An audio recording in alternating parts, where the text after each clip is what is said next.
Alright, Tajiri. Your Pokemon games were a major hit. I think we could even come up with a sequel. No. Not a sequel. A new generation.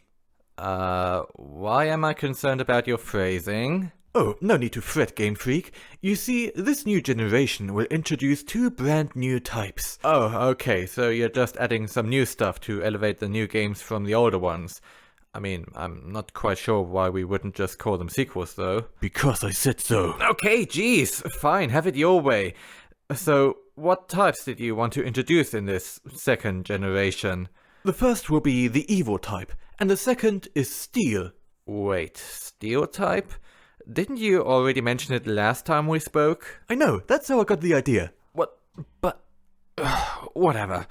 So, how did you imagine your Steel type to be? Well, since most things made of metal are very durable, I made a lot of Steel Pokemon very bulky, with very high HP or defense. Either that, or they have an impressive attack stat. Wait. This is starting to sound awfully familiar. Please don't tell me you're just doing another Ice type. Of course not. It's Steel. And how exactly is it different? You see, while Ice has a lot of strong special moves, Steel has some quite potent physical moves. You mean they actually get something to complement their offenses? Precisely. Wow, I mean, yeah, sure, go for it. But the main issue still stands, I guess, right? I'm afraid I don't quite follow. Well, you're giving the type all these stats in their defense, but that probably won't even matter because they'll have at least 4 weaknesses again, right? Not 4, 3. I guess that's some improvement. Which types are we talking about? Well, obviously, the first would be fire, since high temperatures melt steel.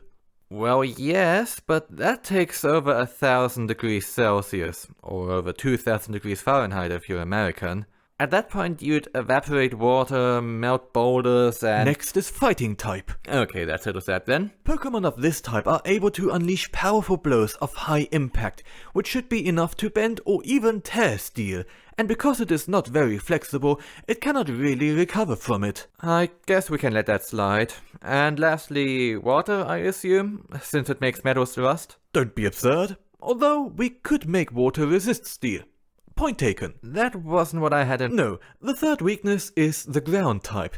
You see, landslides are very devastating to huge structures. And most life forms, and the environment, and... And since the largest structures require a lot of metal, ground moves are super effective against steel. So basically, the bigger they are, the harder they fall? In a way, yes. Okay, and now the fun part. I suppose steel will resist attacks of its own type? Indeed. As well as the normal type.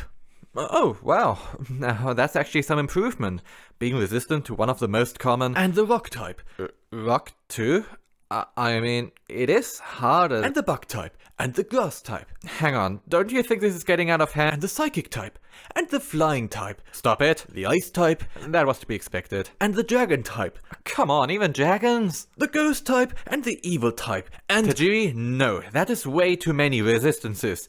I think you just created the most powerful type in the entire game.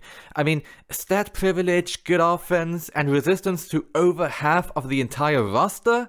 We need to nerf this. Alright, fine. I shall remove the latter 2 resistances to make them normally effective. I mean, it's a start.